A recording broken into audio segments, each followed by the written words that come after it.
বিপদ অজান্তেই চলে আসে, কার কখন কী যে হয় একমাত্র মহান রব্বুল আলামিনই জানেন। হ্যালো এভরিওয়ান, আসসালামু আলাইকুম। আপনারা সবাই কেমন আছেন? আল্লাহর অশেষ রহমতে আমিও ভালো আছি। চলে আসলাম নতুন একটা ভিডিও নিয়ে। এখন বাজে 3টা। আমার মেয়ে ঘুমিয়েছিল, তাকে তাড়াহুড়ো করে উঠিয়ে আমি যাচ্ছি যশোর ইবনে সিনা হাসপাতাল ও ডায়াগনস্টিক সেন্টারে। 2 দিন ডাক্তার দেখানোর পর আজকে আমার বোনের সেই ছোট্ট টিউমারের অপারেশনটা করা হবে। সমস্ত পরীক্ষা নিরীক্ষার পর ডাক্তার আজ বিকাল 4টায় ওর অপারেশনটা করার কথা বলেছে। এদিকে আমার মেয়ের চুলগুলো আমি ঠিক করে দিচ্ছিলাম, কারণ সে তার পছন্দের জামা পরে যাচ্ছে, এটাতে একটু খুশি। আর ঘুম থেকে উঠেছে তো একটু অস্বস্তি বোধও করছে, তারপরেও তার শরীরটা খুব খারাপ। আমার বোন খুব চিন্তিত, সে বাইকে উঠে বারবার বলছে যে আমার খুব খারাপ লাগছে।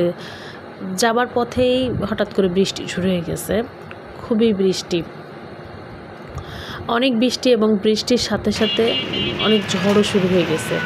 তো যাবার কথা ছিল আমার 3:30টার ভিতরে। আমি ভেবেছিলাম পালবাড়ি থেকে ইবনে সিনা হাসপাতালে আধা ঘন্টার ভিতরে পৌঁছে যাব। যাই হোক, পৌঁছে গেলাম, বৃষ্টির জন্য একটু লেট হয়েছে। তারপর আমি চলে গেলাম, গতকালের রিপোর্ট করানো হয়েছিল সেই রিপোর্ট নেবার জন্য। তো রিপোর্টটা আমি সংগ্রহ করে ডাক্তারের চেম্বারের সামনে যেয়েই অপেক্ষা করতে লাগলাম। চেম্বারের সামনে যেয়ে আমি ডাক্তার সাহেবের সহকারীকে ফোন দিলাম। তিনি আমাদের বলল, আপনারা অপেক্ষা করেন, আমরা আসছি। অপেক্ষা জিনিসটা ছোট অপারেশন বলে আমরা আমাদের কোনো আত্মীয় স্বজনকেও ঠিক সেভাবে বলিনি, এবং আমার বোনের শ্বশুরবাড়ি থেকেও আমরা কাউকে জানাই। আমি যে কয়েকটা রিপোর্ট করতে দিয়েছিল সেই রিপোর্টগুলো একটু দেখছিলাম। তারপর একজন আসলো, এসে আমার বোনকে চেম্বারের ভিতরে নিয়ে গেল। সহকারী ভাইটা আমাদের বলল যে আপনার বোনকে ভর্তি করাতে হবে। তো আমার মেয়ে আছে, যার কারণে আমি বললাম যে ঠিক আছে, তাহলে আপনি ভর্তি করিয়ে নেন। তো আমার বোনকে নিচতলায় নিয়ে যেয়ে ভর্তি করানো হলো। এদিকে আমি আর আমার মেয়ে আমার বোনের জন্য অপেক্ষা করছি ডাক্তারের চেম্বারের সামনে। ভর্তি শেষ, এবার আমাদের বলা হলো যে আপনারা 7 তলাতে আসেন।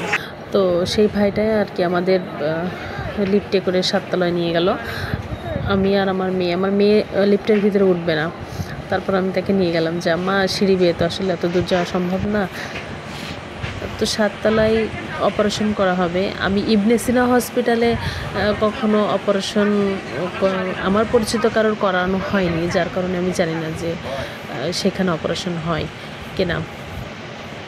বর্তমানে প্রত্যেকটা প্রাইভেট হাসপাতালেই প্রচুর পরিমাণে ভিড় হয়, এত পরিমাণের রোগীর সংখ্যা, এবং এখানে যে লিফটে উঠেছি এখানে সে ঠেলাঠেলির মতো অবস্থা, প্রচুর গ্যাদারিং। তো কি আর করা, 7 তলাতে যেতে হবে। শেষমেশ অপারেশন থিয়েটারের সামনে আমরা চলে আসলাম, এবং অপেক্ষা করা ছাড়া তো আর কিছু করার নেই। ডাক্তার আসবে বলেছে যে এখন আধা ঘন্টা লাগবে। তো আমি আমার বোন দুজন মিলেই আমাদের একটা পেপার দিল, মানে ফর্ম, সেটা ফিল আপ করতে।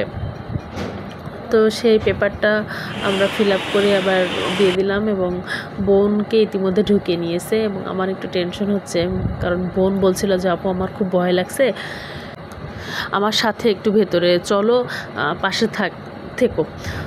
তো ইতিমধ্যে আমার বড় ভাইটা চলে এসেছে, এবং আমার মেয়ে তাকে দেখেই জড়িয়ে ধরেছে যে মামা, বায়না শুরু করে দিয়েছে যে মামা আমাকে এটা কিনে দাও, ওটা কিনে দাও। তা বলছে কেন, কি কিনতে হবে, খালামণি কই? তো বলছে এইদিকে গেছে। আসলে ও তো ছোটো মানুষ, ও দেখে নাই যে আসলে কোন দিকে গেছে, অপারেশন থিয়েটারের ভিতরে গিয়েছে। তো বোন আর ভাইয়ের দেখা হয়নি। তারপর আমার ভাই আমার মেয়েকে নিয়ে নিচে গেল যে ওর কী বায়না সেগুলো পূরণ করার জন্য। মেয়ে খেলনা ও খাবার নিয়ে চলে আসলো, ও পাশে বসলো, বসে মামার সাথে। 7 তলার উপর থেকে বাহিরটা দেখতেও বেশ ভালো লাগছে, এতক্ষণে বৃষ্টি থেমে গেছে। এদিকে আমি আমার ভাইটাকে বকছি যে তুই কেন এই খাবারটা কিনে দিলি, এটা তো খুব খারাপ, ওর পেটে সমস্যা হয়। ডাক্তার সাহেব আসলো 4:30টার দিকে, এসেই অপারেশন থিয়েটারের ভিতরে ঢুকে গেল। বাচ্চারা যেখানেই যায় সেখানেই খেলার সাথে ফেলেই খেলা শুরু করে দেয়। তো এই ছোটো বাচ্চাটা এসেছিল ওর বাবার সাথে ওর মাকে ডাক্তার দেখানোর জন্য। তার হাতে এই ঘুরঘুরিটা ছিল, আমার মেয়ে তার থেকে এটা নিয়েছে এবং মেয়ের বেলুনটা তাকে দিয়েছে। অপারেশন শেষ, বোনকে বের করেছে, সাথে এই ময়লা অংশটুকু যেটা কেটে বাদ দিয়েছে সেটা বের করে আমাদের দেখালো। তারপর বোনকে নিয়ে ডাক্তারের চেম্বারে যেতে হবে, আমরা 3 তলায় রওনা দিলাম।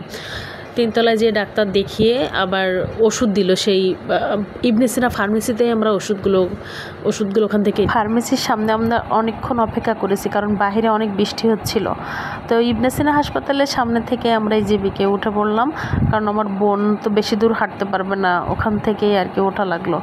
তো তারপর আমরা বাসায় ভাইকে বললাম যে বোন আমার কাছে থাক, তুই বাড়ি চলে যা, আমার ওর 7 দিন পরে আবার ডাক্তার দেখাতে হবে। তো 7 দিন পর ডাক্তার দেখানোর পরে তখন চৌগাছাতে নিয়ে গেলে হবে। তো ভাই বললো ঠিক আছে আপু, যেটা তুমি ভালো বোঝো। তারপর আমার মেয়ে আমার ভাইকে আমরা বাসার সামনের দিকে চলে এসেছি। তো সবাই ভালো থাকবেন, সুস্থ থাকবেন, আমাদের জন্য দোয়া রাখবেন। আল্লাহ হাফেজ।